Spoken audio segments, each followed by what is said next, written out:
Eu quero falar sobre esse tema, pode jogar aí na tela, sobre o legado sacerdotal. Qual o tema? A gente se preocupa, e eu queria que os pré-adolescentes não saíssem hoje. Vocês liberam para eles estarem? Liberam?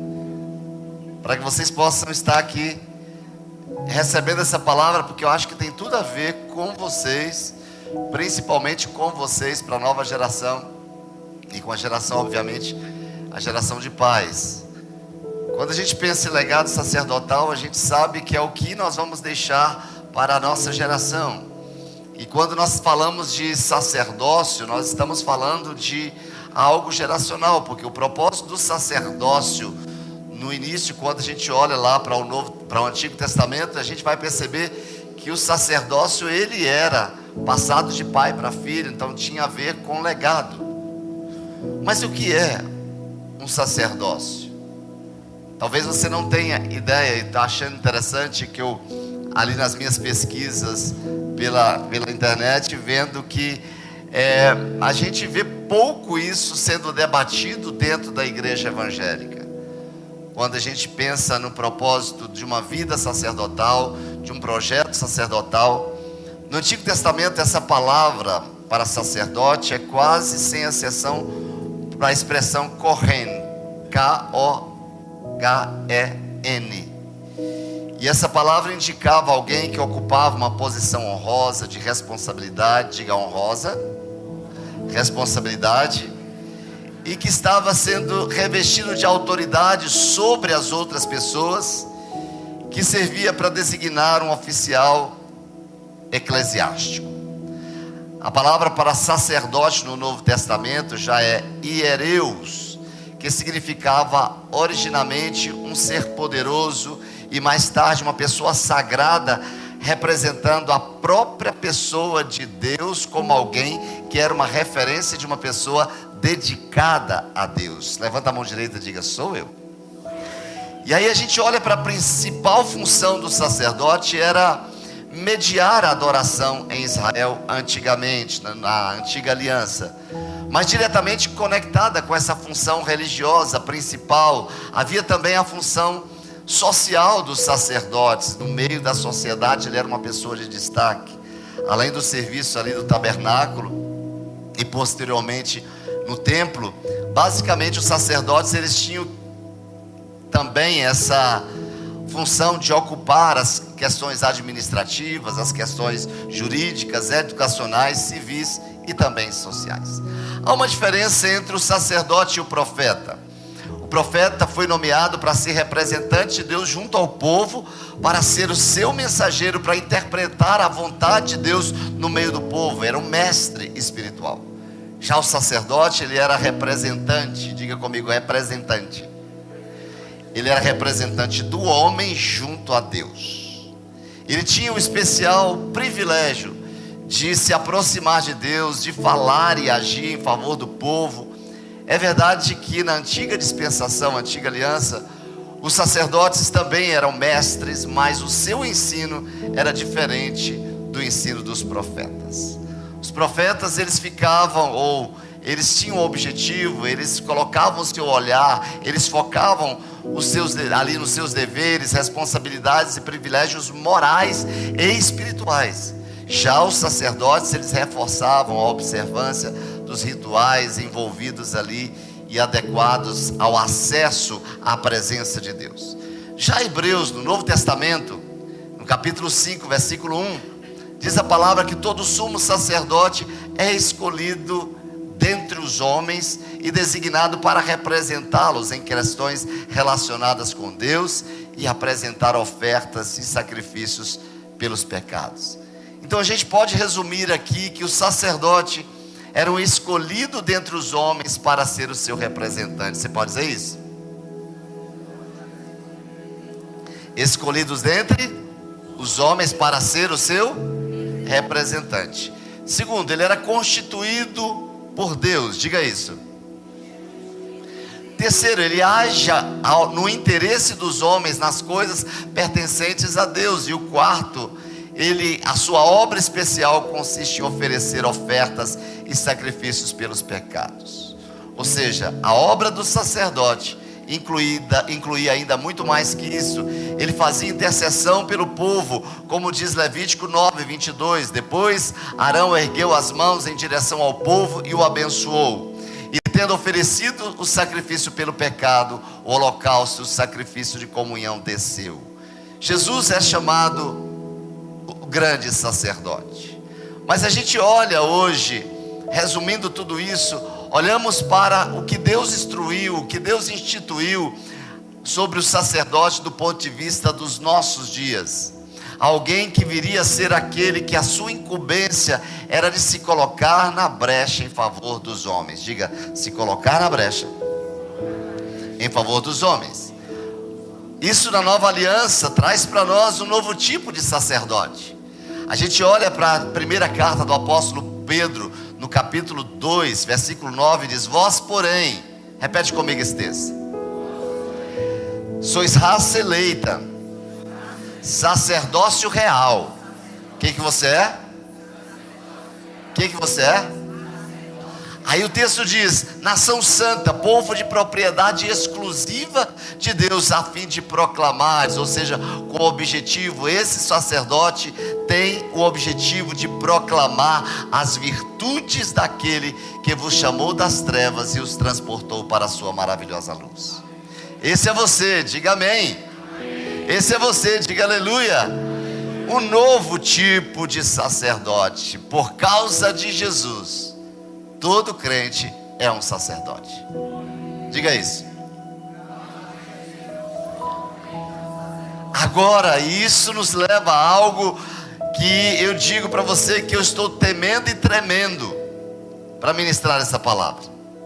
Em cima de Levítico, no capítulo 21. Mas por que temendo e tremendo? Por que o Senhor colocou para a gente, pastor, que na nova aliança, Pedro está falando para a gente aqui que nós somos sacerdócio real, e você vai para o texto de Levítico, porque a instituição, o modelo sacerdotal está lá, e nós vamos olhar para esse modelo. Obviamente que nós vamos trazer tudo isso para Jesus, nos nossos dias, olhar para Ele como nosso supremo sacerdócio, mas vamos olhar para a instituição do papel sacerdotal lá na antiga aliança, a partir do versículo 16 de Levítico 21. Disse mais o Senhor a Moisés. Quem disse? Fala a Arão dizendo: ninguém dos teus descendentes nas suas gerações em que houver defeito se chegará para oferecer pão ao seu Deus. Aqui existia algo muito interessante que o sacerdote não poderia ter defeito, porque ele precisava oferecer, ele precisava se santificar, ele precisava se separar para estar diante de Deus, para se colocar no lugar dos homens. E versículo 18 diz: pois nenhum homem em que houver defeito se chegará, como homem cego, coxo, rosto mutilado, desproporcionado, um homem que tiver o pé quebrado, a mão quebrada, corcovado, anão, que tiver belida nos olhos, sarna e pigens, ou tiver testículos esmagados. Fica aí a dica.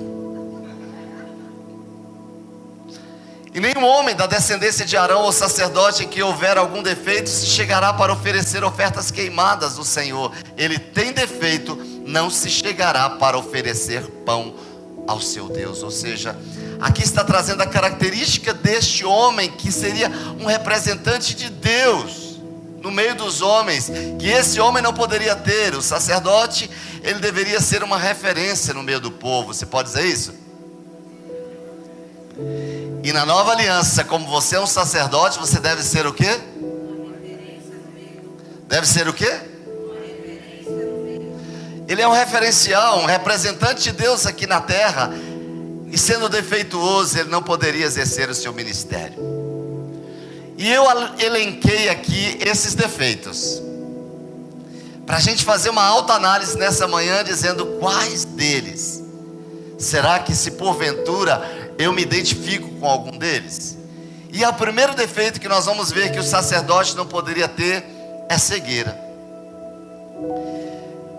Essa não é uma falta de visão física, mas é uma incapacidade de compreender, de perceber as verdades profundas da palavra de Deus, que transforme a vida.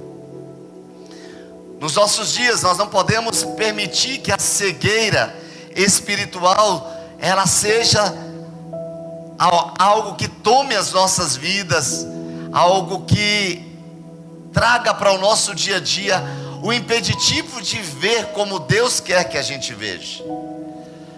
É alguém que não tem visão, ele é limitado no natural, ele não se posiciona no nível sobrenatural.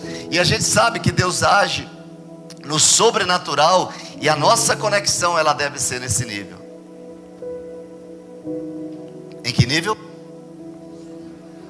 Diga: eu não vivo pelo que eu vejo, mas vivo pelo que eu creio. Isso é a visão sobrenatural.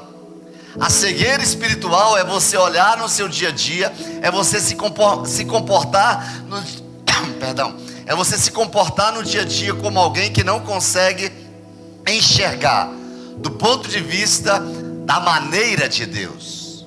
Se Deus age no sobrenatural como filhos de Deus, essa deve ser a nossa conexão, esse deve ser o nosso nível.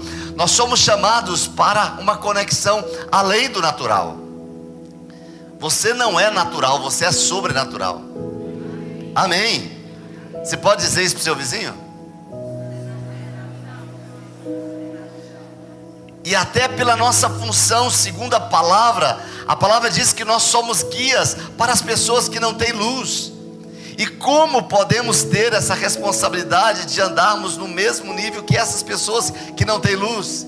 Lembro-me da apóstola Valnice uma vez em Campinas, que aí a pessoa que foi levá-la a Campinas ia chegar a um destino, que era um congresso que a gente ia ministrar, e a pessoa não estava sabendo, se perdeu no caminho. Ela disse: um cego guiando outro cego. O que nós entendemos por isso? Que nós estamos aqui nessa terra entendendo que nosso corpo está aqui, mas os nossos olhos estão na eternidade. O nosso corpo está aqui, mas os nossos olhos estão no céu. De repente, diante do problema que você enfrenta, você vai saber, mesmo que aquilo diante dos seus olhos tenha mostrado o contrário, mas os seus olhos estão no céu. Você enxerga como Deus enxerga, você vê como Deus vê, querido. Até porque um cego não pode guiar outro cego. E um dos motivos que a palavra diz que nos provoca, algo que nos provoca cegueira, é a nossa incredulidade. A incredulidade é um instrumento poderoso nas mãos de Satanás para promover a cegueira espiritual. Então, se você não crê que Deus pode fazer, você está cego. Se você não crê na conversão do seu marido, você está cego. Se você não crê na conversão dos seus filhos, você está cego. Se você não crê na sua prosperidade, você está cego. Se você não crê no seu crescimento, você está cego. Bota a mão nos seus olhos e diga: eu removo na autoridade do nome de Jesus toda cegueira espiritual. Eu creio, diga: eu creio que tudo é possível para o meu Deus. Mas algo que a palavra também diz que provoca a cegueira espiritual é o ódio e a falta de perdão. 1 João no capítulo 2 versículo 9 diz: quem vive na luz, presta atenção nesse texto, olha para cá. Quem vive na luz e odeia o seu irmão está na escuridão até agora. Às vezes nós temos pessoas que vêm à igreja, conhecem a palavra, mas fica permitindo alimentar o ódio do seu coração. E à medida que ele permite que o ódio crie espaço, que o ódio cresça, obviamente ele está deixando de enxergar o que Deus disse para olhar para o mundo natural. Levanta a sua mão direita bem forte, diga comigo assim, bem forte. Diga: eu libero todos aqueles que me ofenderam, em nome de Jesus. Haja luz nos seus olhos. É entender, querido, que você tem que viver de acordo com aquilo que a palavra diz. É você entender que você deve ter o respaldo em cima do que Deus falou, do que Deus quer dizer na sua palavra. Mas o versículo 10 diz que quem ama o seu irmão vive na luz. Olha para o seu vizinho e diga: I love you, brother. Diga para ele: te amo, meu irmão. Aí você diz: eu te suporto, meu irmão. Amém? Amém? Ficou muito fraco esse amém do te suporto. Suportar é prova de amor. Alguém crê nisso? Mas algumas causas da cegueira espiritual é o orgulho, achar que você pode todas as coisas sozinho, a incredulidade, a rebelião, a religiosidade, o medo. Toda pessoa tomada pelo medo, ela tem dificuldade de avançar no projeto de Deus. Mas Jesus em Apocalipse 3,18 diz para aquele que tem cego: eu aconselho que você compre colírio de mim. Faz assim, diga: Jesus. Faz assim, vai, faz assim. Diga: pinga aqui 3 gotinhas. Para quê? Para que haja luz, você enxergue da mesma dimensão que Ele quer que você enxergue. Levanta a mão direita e proclama no primeiro defeito, diga: em nome de Jesus, eu rejeito toda cegueira espiritual. Amém. Mas o segundo defeito que o sacerdote não podia ter: deformado. Não podia ser o quê? Deformado é alguém que perdeu a sua forma. E quando nós olhamos essa expressão, significa alguém modificado, desfigurado, ou seja, ele saiu do padrão estabelecido. E preste atenção nisso que eu quero dizer para você, que Jesus foi deformado para que eu e você entrássemos no padrão estabelecido por Deus. Ali naquela cruz do Calvário, Ele perdeu a sua forma, Ele se fez pecado. Jesus ficou deformado na cruz do Calvário por causa do pecado, para que eu e você pudéssemos assumir a nossa identidade. É a troca do Calvário, é a troca da nossa identidade. O homem e o pecado, Jesus e a sua santidade. Em Romanos 12:2, a palavra diz para nós: não vivam como vivem as pessoas deste mundo, mas deixe que Deus os transforme por meio de uma completa mudança de mente de vocês. Diz essa versão, e eu gosto dessa outra versão, diz: não vos conformeis com este mundo, mas transformai-vos pela renovação da vossa mente, para que experimenteis qual seja a boa, agradável e perfeita vontade de Deus. Eu e você só experimentaremos a boa, perfeita e agradável vontade de Deus se não nos conformarmos deste mundo. E esse nos conformar com o mundo, ele está dizendo: não entre na forma do mundo,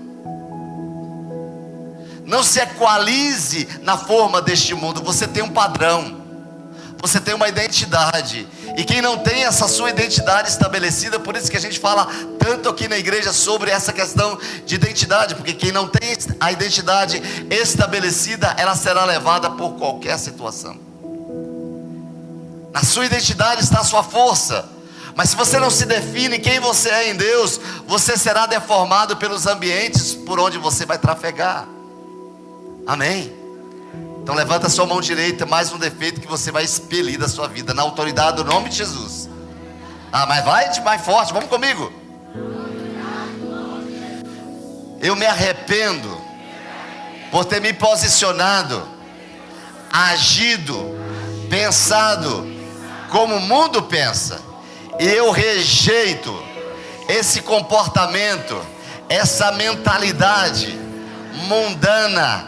Arranco da minha mente todo pensamento mundano e trago para a minha mente, segundo Paulo fala aos Filipenses, tudo que é bom, que é verdadeiro, que é justo, que é honesto, se há alguma virtude, se há algum louvor, isto venha ocupar os meus pensamentos. Diga bem forte agora: eu sou instrumento de Deus para transformar o ambiente onde eu chego.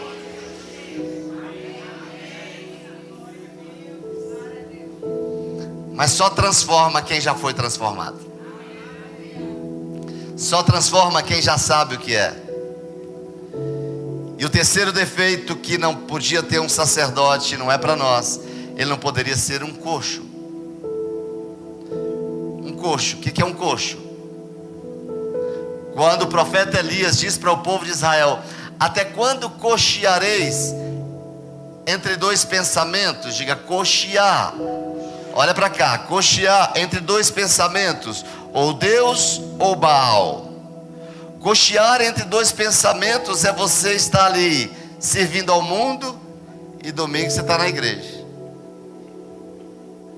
Cochear significa: hoje eu penso como o mundo pensa, hoje glória a Deus e aleluia, É o crente Raimundo, que tem um pé na igreja, um pé no mundo. Um pé na igreja, um pé no mundo. Diga: o sacerdote não pode ser coxo. Até porque, querido, todo coxo tem dificuldade de correr a carreira que lhe está proposta. Entre um coxo e uma pessoa normal, quem que chega ao seu destino com mais facilidade? Você imagina um coxo correndo. Imagina. Você não é este. Obrigado, irmã. Você não é este. Quero dizer para você, querido, coxo é caminhar com dificuldade, mancando devido à sua incerteza e à sua indecisão. Um coxo espiritual, ele não tem firmeza, ele não tem estabilidade, ele tem dificuldade de tomar decisões, é uma pessoa indecisa, é uma pessoa que não tem fundamento na palavra, ele é um oscilante. Os prazeres pelas coisas do mundo ainda pesam nas suas decisões. Ele coxia entre dois pensamentos. Significa que um coxo é alguém que não tem fé estabelecida, não anda segundo o coração de Deus. Se você puder, bota a mão no ombro do seu vizinho e diga: sejam saradas as suas pernas espirituais. Avalie, diga para ele: avalie, meu irmão, as suas escolhas diárias. Decida se você mesmo quer Jesus.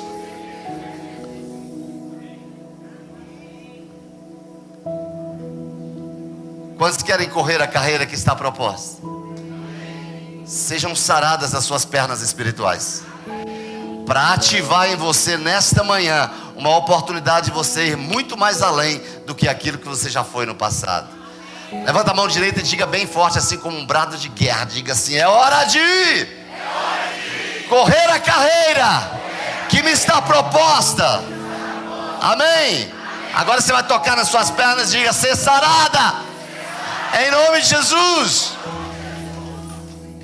O que está correndo a carreira está aqui esperando. Bora, bora, vem. O outro está lá.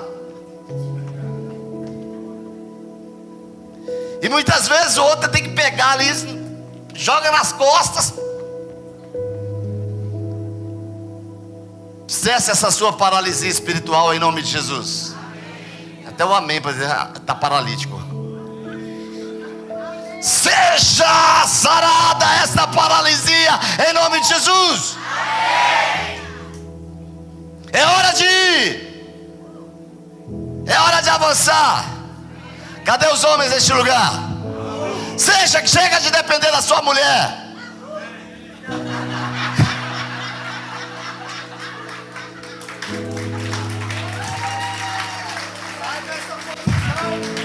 Chega de depender da sua mulher para orar. Não, minha mulher é de oração.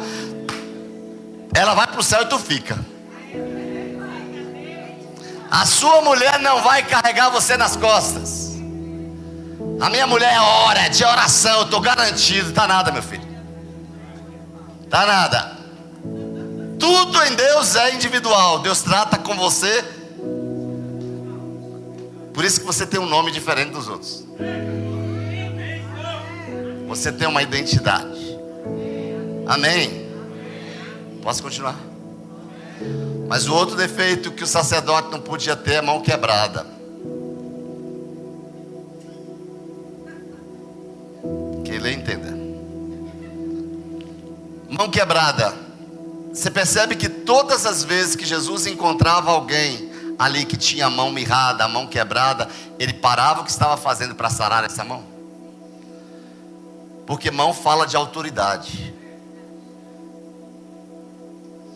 Mão fala de autoridade. Mão quebrada fala de pecado, dominando, controlando. Eu quero dizer para você que a mão mirrada, porque você está se expondo à pornografia, se arrependa para restaurar as suas mãos. Não dê legalidade ao diabo dentro da sua casa. Não haja abertura para o mundo espiritual da maldade. Está minando a sua autoridade. Com que autoridade você vai ter para repreender demônios, para expulsar demônios, se você está controlado por? Quem é você? Quem é você?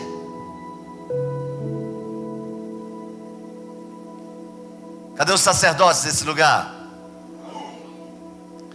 Posicione-se. Abra sua boca e decrete a palavra dentro da sua casa. Mas se você não tem autoridade, se você tem mão quebrada, a palavra que você fala, o diabo diz: quem é você? Porque agora você diz isso, mas no secreto você está se expondo à pornografia, fica cobiçando as mulheres de fora. Não acontece que não, só na igreja lá na China. Mas estou pregando para o povo lá da China. Todas as pessoas nesse ambiente, levanta a mão direita firme, vá. Diga: na autoridade do nome de Jesus, eu me arrependo por todo o domínio do pecado na minha vida, e seja restaurada agora a minha mão de autoridade, em nome de Jesus. Você quer orar por doentes e vê-los sarados? Quem aqui quer orar por doentes e vê-los sarados? A Bíblia diz: imporão as mãos. Que tipo de mão? Você vê a importância disso? Mas olhe para as raposinhas. Cantares 2:15 diz: apanhai-me as raposas, os grandes pecados, mas também apanhai-me as raposinhas, porque elas estão destruindo as minhas vinhas. Que às vezes nós deixamos os pecadinhos. Não, isso é só besteirinha. Talvez a sua queda esteja simplesmente no fato de você não cuidar das raposinhas. O texto está dizendo que quem está destruindo a vinha não são as raposas, são as raposinhas. Porque as grandes raposas pegam logo o cacho de uva. As raposinhas pequenas roem. Elas não alcançam, elas roem o caule, a raiz. A igreja não pode ter mão mirrada. Você não pode ter mão mirrada. O seu marido não terá mão mirrada. A sua esposa não terá mão mirrada. E saiba que Jesus veio trazer a provisão para que você assuma a sua autoridade diante de principados e potestades. Você imagina você dizendo: Satanás e seus demônios, bate em retirada na autoridade, no nome de Jesus. Assim diz Mateus 3, 14 e 15. Então designou os 12 para estarem com ele e para os enviar a pregar e exercer a autoridade sobre os demônios. Eu quero profetizar aqui, mulheres. Cadê as casadas aqui?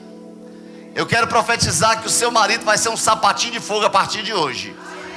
Vai ser aquele que vai abrir a boca e vai dizer: Satanás, solta a minha casa, solta as minhas finanças, tire aqui esta guerra de dentro de casa. Seu marido vai tomar a posição de fazer os devocionais dentro da sua casa. E você terá a sabedoria de ficar calado e esperar ele agir. Não, pastor, é porque ele não sabe orar, porque você toma a frente. Mas outra coisa, posso ir junto? Posso ir?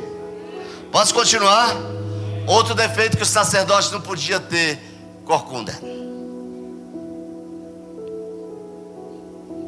Para onde olha o corcunda? Está catando o que alguém perde. Ei, olha para cá. Deus não criou. Você imagina um filho de Deus assim? À medida que você conhece a Jesus, que você vai crescendo na palavra,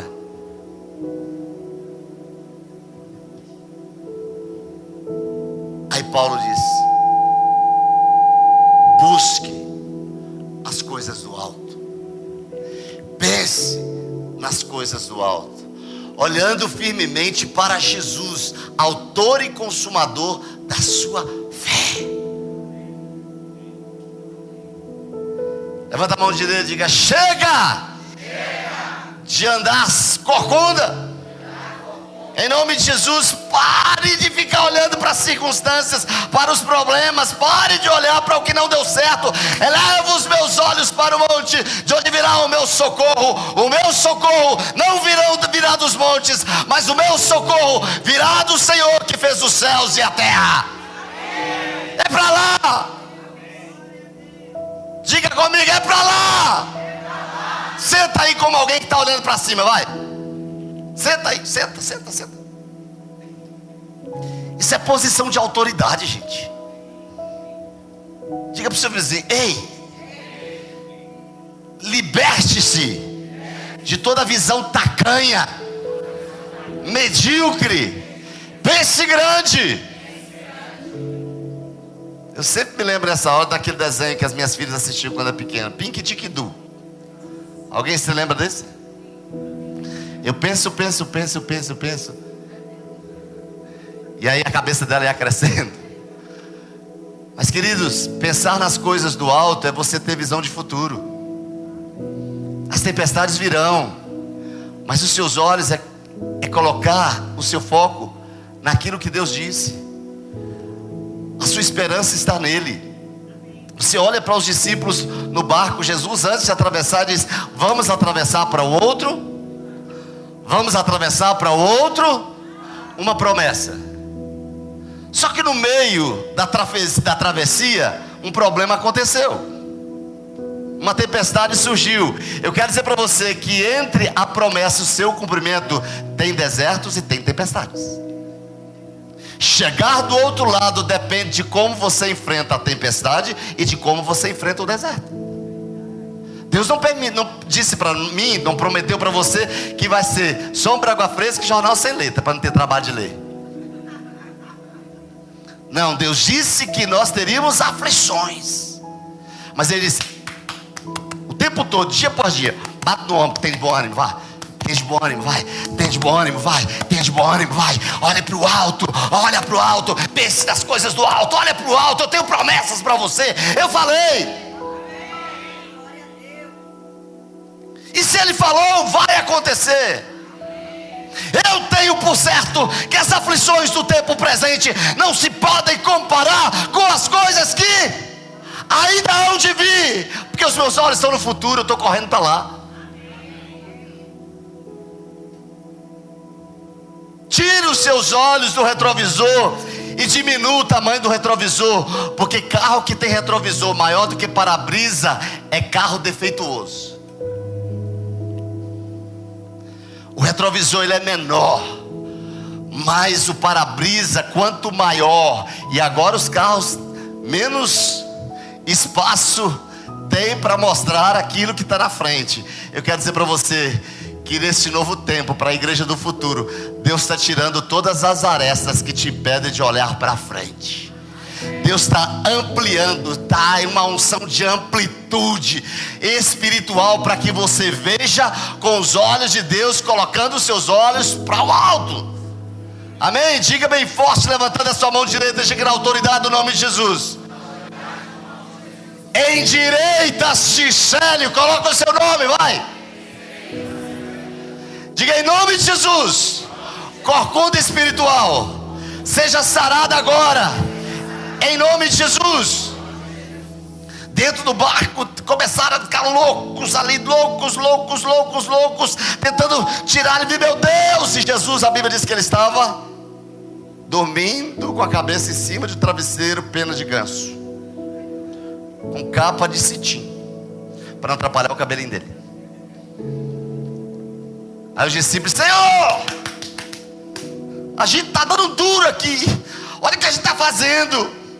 Senhor, a gente está frequentando a igreja, estamos no GC, a gente está no discipulado do pastor, a gente é frequentador, eu sirvo na igreja, dou meu dízimo, dou minha oferta, olha a tempestade, Senhor. Aí Jesus: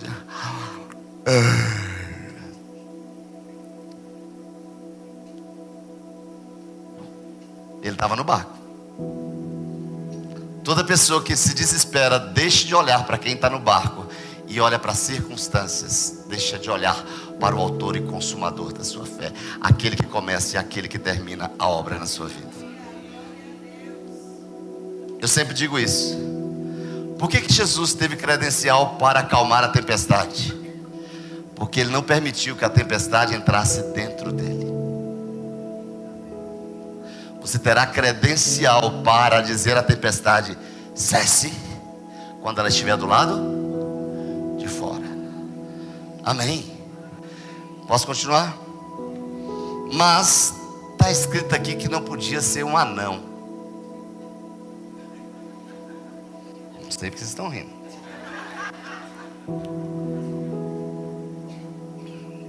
Não sou anão, sou orgânico. Um anão espiritual refere-se a alguém que, apesar da sua experiência, entre aspas, religiosa, o seu conhecimento demonstra um crescimento limitado e estagnado na sua jornada espiritual. O irmão já sabe o hino da harpa todinho, já conhece todo cantor cristão, é patrimônio tombado da igreja, já tem até a cadeira onde ele senta todo domingo, e aí está escrito ali: aqui jaz o irmão fulano de tal. Ele é fiel ali na reunião da igreja, levanta a mão, repete o que o pastor diz, dá aleluia, glória a Deus, mas a vida no dia dele é limitada, não muda. Essa pessoa tem entendimento superficial dos conceitos espirituais, não aplica efetivamente na sua vida diária, ou pode não estar disposta a se aprofundar na busca pela verdade e crescimento espiritual. Pastor, estou indo para o céu, está bom demais, não quero me envolver com a igreja. Gente, eu escuto tanta gente falar sobre isso. Eu quero dizer para você que quem para no céu pode ter uma ponte para se desviar, viu? Muito mais fácil. Porque o que nos faz perseverar, o que nos faz crescer, é você estar plantado e permitindo que as raízes criam profundidade. Posso ouvir amém? Querido, há pessoas que passam anos na igreja, o crente cadeira cativa, ele até comprou a cadeira dele, no dia que a gente fez ali o projeto para doar a cadeira, ele comprou a dele, e senta só na dele. Ele é bonitinho na religiosidade, ele até dá dízimo, sim, mas ele é aquele que para ele não quer mudar. Pastor, eu quero estar na igreja, minha mente fica aliviada quando eu vou para o culto, eu gosto dos louvores, eu gosto da oração, mas para mim assim, eu nasci assim, eu fui sempre assim. É o crente Gabriela, conhece esse? Não. Dá um grito, diga bem forte, diga: chega! Diga: eu vou crescer! Até porque a palavra diz em 2 de Pedro 3,18: antes crescei na graça e no conhecimento do nosso Senhor e Salvador Jesus Cristo, a Ele seja glória tanto como agora, como no dia eterno. Diga: crescimento. Olha para o seu vizinho e diga: eu fico maravilhado com o seu crescimento espiritual. Recebe essa profecia, vai. Recebe essa profecia. Maravilhado pelo seu crescimento. Uma pessoa que tem crescimento espiritual, ela está ativa na sua vida diária, em colocar a Deus acima de tudo, em levar a Deus ali para todas as suas decisões. Diga: crescimento. Levanta a mão agora, vamos fazer uma oração de libertação. Diga: em nome de Jesus, toda estagnação espiritual caia por terra agora, na autoridade do nome de Jesus. Diga: este semestre a minha vida espiritual será levada para uma nova dimensão. Eu trago na minha mente, na autoridade do nome de Jesus, a queda de todo princípio equivocado, de tudo que está travando, de tudo que está me limitando. Em nome de Jesus, seja agora destravada a minha mente para o meu crescimento, em nome de Jesus. E diga um amém bem forte. Amém. Essa é a hora. Recursos para crescer nessa igreja não faltam, não faltam, mas estou terminando. Não podia ter defeito nos olhos.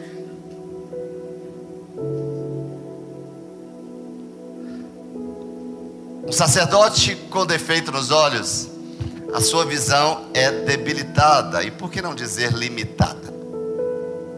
Sempre, olha para cá, aqui não acontece isso nessa igreja. Uma pessoa que tem defeito nos olhos é aquele que gosta de dar uma de super espiritual. Ele sempre é especial para ver os problemas dos outros, mas se acha perfeito. Você vai aconselhá-lo, ele já sabe de tudo. Ele vive falando do argueiro, do olho do outro, mas não percebe a trave que tem no dele.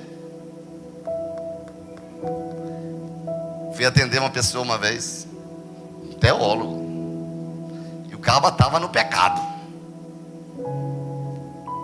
E sentei com ele, e ele falava.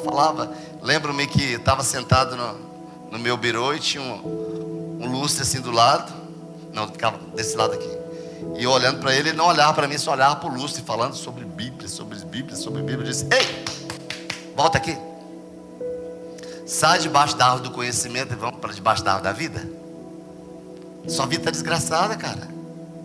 Está destruída. Sua família está destruída. Pare de conhecer a teologia e vai para a prática. Querido, esse para aconselhar ele sabe fazer muito bem, mas não vive o conselho que ele dá para os outros. A Bíblia diz em Mateus 7, 3 e 4: por que vês tu o argueiro no olho do teu irmão, porque não reparas na trave que está no teu próprio olho? Ou como dirás a teu irmão: deixa-me tirar o argueiro do teu olho, quando tem trave no teu? Jesus chama esse de hipócrita. E diz: tira primeiro, diga primeiro. Ele diz: tira primeiro a trave do teu olho, e então verás claramente para tirar o argueiro do olho do teu irmão. Ele não está dizendo ali para a gente que a gente não deve ajudar o irmão a tirar o argueiro do olho dele, mas que primeiro tira o seu. Levanta sua mão comigo e diga: na autoridade do nome de Jesus, todo defeito espiritual nos meus olhos caiam por terra agora, na autoridade do nome de Jesus. Eu me arrependo e me volto para a palavra. Declaro que a palavra é para mim, e eu viverei na dimensão de que tudo que está escrito é para a minha libertação, é para a minha cura, em nome de Jesus. Mas eu preciso continuar dizendo também que tem um defeito aqui que não é problema nessa igreja: sarna. Alguém já pegou sarna? Ninguém aqui.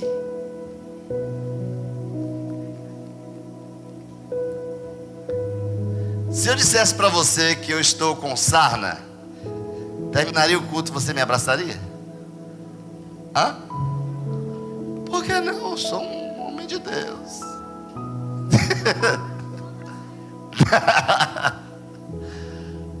Você abraçaria alguém sabendo que você sabe, sabendo que ele está com escabiose? O que o pastor vai falar sobre isso?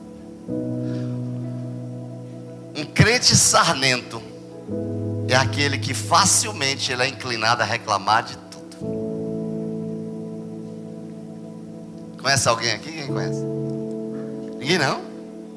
Você vive no céu? Vive no céu?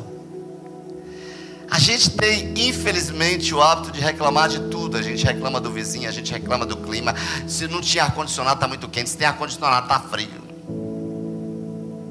A dica, né? Eu já disse para vocês: tragam. A gente gastou 30 mil reais para botar esse ar-condicionado aqui, né? Para ficar no calor. Porque calor só humano, né? A gente reclama do governo, do trânsito, dos pais, do colega, do trabalho, da igreja, do atendimento, da comida, do pastor.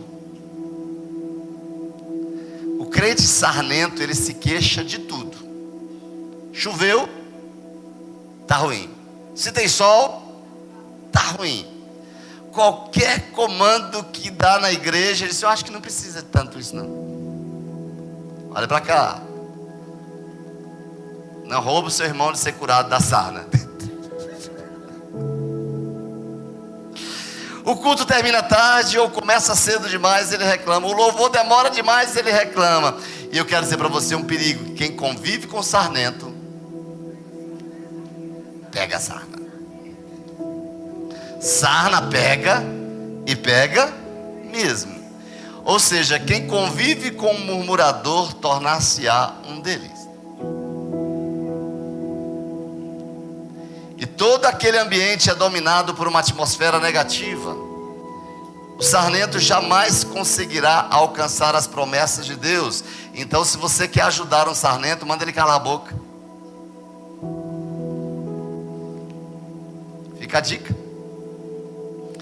A Bíblia diz: façam tudo sem queixas e sem discussões. Eu quero dizer para você que nós não estamos no papel de reclamar, de murmurar. Porque quem murmura morre no deserto. Quantos querem avançar? Se eu vejo alguma coisa errada, o meu papel como sacerdote é orar. Não, irmão, é só para a gente compartilhar. Não, é fofoqueiro mesmo. É fofoqueiro. E a gente sabe que, querido, que o murmurador, ele é um problema em todo ambiente. Interessante que o povo de Israel teve que parar a caminhada por causa da murmuração. Não atrase a caminhada de um povo. Não atrase a caminhada de um projeto por causa da reclamação dos seus lábios. Mas antes de a gente orar sobre esse defeito, tem um outro problema, que é prima irmã da sarna, que também está escrito aqui, que o sacerdote não podia ter hipige. Alguém já teve hipige? Aquela mancha, né? Manchado. Esse é manchado pelas doenças da alma. É um amargurado. Por isso que ele é considerado primo irmão do sarnento, porque quem reclama não foi tratado na sua amargura. A amargura é resultado de uma contaminação de um sarnento. Porque muitas vezes quando alguém reclama, se você tem alguma coisa contra aquela pessoa que aquele está reclamando, você vai criar reforço com ela. Levanta sua mão direita e diga: a partir de hoje, todo mundo de mão levantada, diga isso. A partir de hoje, eu não proclamarei as doenças da minha alma. Alguém chega para você: irmão, por que você estava sentindo sua falta? Ah, irmão, é porque eu estava chateado com pessoa da igreja, eu estava chateado com o pastor fulano, com o irmão ciclano e tal. Já está dizendo para outra pessoa. Num dia que aquela pessoa tiver o olho atravessado com aquele, qual a imagem que ele vai ter daquela pessoa? Bem que o irmão tinha. Não, está errado. As minhas amarguras, eu as resolvo na presença de Deus, porque não tem perigo de se contaminar. Amém? Lá em casa eu só levo um problema, se for necessário, depois de 3 dias orando a Deus, para que Deus trate o meu coração, para depois levar para as pessoas. Quanto tempo? O período de ressuscitar um novo homem, sem mágoa, sem ressentimentos. E tem gente lá em casa que fica: mas você devia ter... Não devia ter falado. Eu não quero te contaminar, porque se eu tenho amargura no meu coração, eu sou propício a contaminar todo o ambiente onde eu me encontro. É por causa da impinge, da amargura, que a gente pode perder a graça de Deus. Por causa da amargura, a gente pode contaminar o ambiente, todas as pessoas que passam pela nossa vida. Imagina você perdendo, olha para mim, perdendo a oportunidade de abençoar pessoas por causa da mágoa. Ah, eu não gosto de fulano. Resolva isso em Deus. Eu não gosto. Ah, resolva isso em Deus, querido.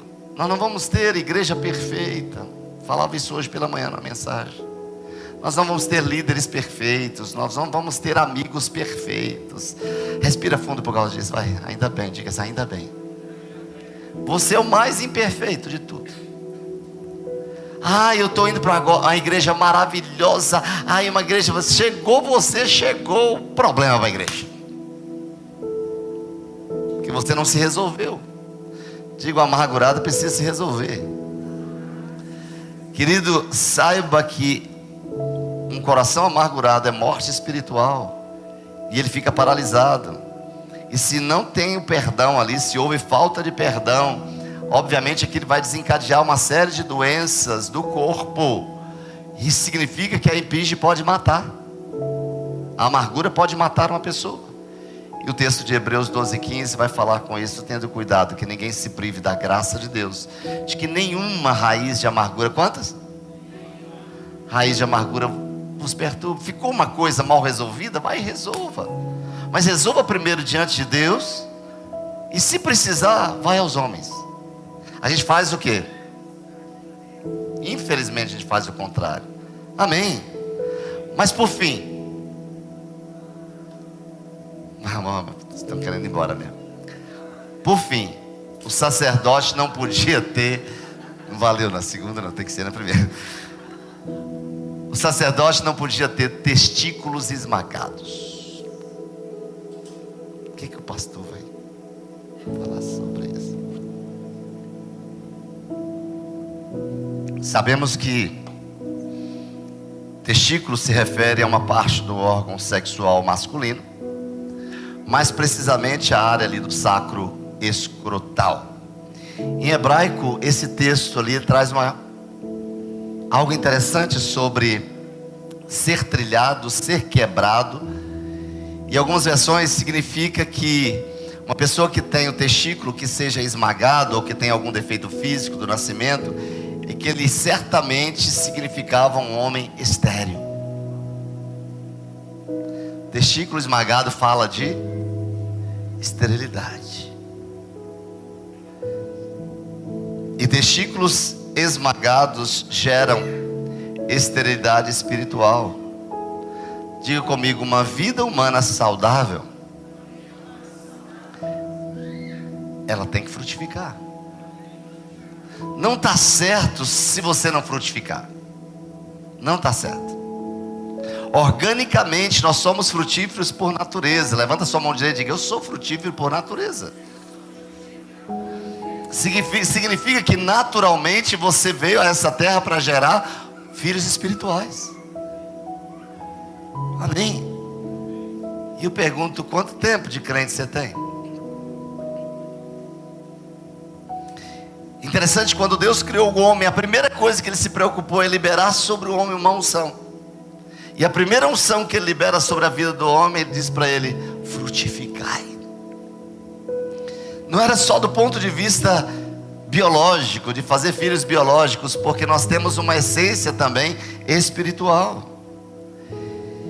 Nós fomos abençoados com a bênção da frutificação. Diga comigo assim, com a mão levantada, diga: eu sou abençoado com a bênção da frutificação. Diga: eu nasci para frutificar. Pastor, eu não estou tendo tempo por causa do meu trabalho. Frutifica no trabalho. Pastor, eu não estou tendo tempo por causa da minha família. Frutifica na sua família. Frutifica no seu dia a dia. Quando a Bíblia fala para a gente lá em Mateus, as últimas palavras: ide, fazer discípulos de todas as nações, batizando em nome do Pai, do Filho e do Espírito Santo. Esse ide está falando lá no original indo, que tem um sentido de o tempo todo. Eu não entro numa caixa para fazer discípulo, eu faço discípulo naturalmente. E esses filhos espirituais, eles são gerados na intimidade, como um filho é gerado numa intimidade entre o pai e a mãe, diante de uma relação sexual. Eu quero dizer para você, se você quer ver filhos sendo gerados, vai para a intimidade com o pai, para ele gestar você de filhos à imagem e semelhança dele. Quantos querem isso? Levanta as duas mãos para o alto, diga: tudo que eu anseio. Diga isso bem forte, diga: tudo que eu anseio. Por que, querido? Porque esterilidade é maldição, não é natural. O Senhor nos fez fecundos. E é interessante quando você olha para o texto de João 15, o texto está escrito que a árvore que não produz fruto, ela é feita o quê? Cortada e olha para mim, cortada e lançada fora. Levanta a mão direita e diga: eu vou produzir. Agora, quando a gente olha para o Evangelho de João, no capítulo 15, está escrito que não tem condição de você produzir, de você frutificar, de você ser fértil, se não permanecer. Por 10 vezes, num só texto, ele fala que aquele que permanece dá fruto. Ei, eu tenho uma boa notícia para você. Eu tenho uma boa notícia para você. A maldição da esterilidade foi cravada na cruz do Calvário. Porque o sacrifício de Jesus naquela cruz abriu a oportunidade de filhos e filhas de Deus que pudessem se levantar e se projetar para algo extraordinário por onde passássemos. Está escrito em Gálatas 3:13 que a Bíblia fala para a gente que Cristo nos resgatou da maldição da lei, tornando-se maldição por nós. Isso sugere que a maldição da esterilidade, levanta sua mão e receba isso, tanto física quanto espiritual, ela pode ser quebrada pela fé em Cristo Jesus. Está escrito que Cristo nos redimiu da maldição da lei, se tornou maldição em nosso lugar. Está escrito, Pai, na tua palavra: maldito todo aquele que for pendurado no madeiro. E toda maldição de esterilidade, seja física, seja espiritual, foi cancelada naquela cruz, na autoridade do nome de Jesus. E eu digo nesta manhã para você: seja curado de toda esterilidade espiritual, em nome de Jesus. O defeito não era permitido, porque o sacerdote e o sumo sacerdote, quando servindo a Deus em seu trabalho, eram representantes diretos do Senhor na vida de outras pessoas. Diga comigo: eu sou um sacerdote e não aceito viver os meus dias aqui na terra sem cumprir os meus propósitos. Diga: porque o sacerdote sente o que Deus sente, faz o que Deus faz, pensa o que Deus pensa. E eu quero dizer para você, para encerrarmos, que todos os cristãos, independentemente da sua posição na igreja, nós somos chamados para estar sendo canais de Deus na vida de tantas outras pessoas, de amar o próximo, de servir o próximo, de anunciar as grandezas daquele que nos chamou. E isso implica em viver uma vida santa, separada deste mundo, testemunhando o poder de Deus na vida de tantas pessoas que necessitam. Quantos se identificaram com algum ponto dessa palavra?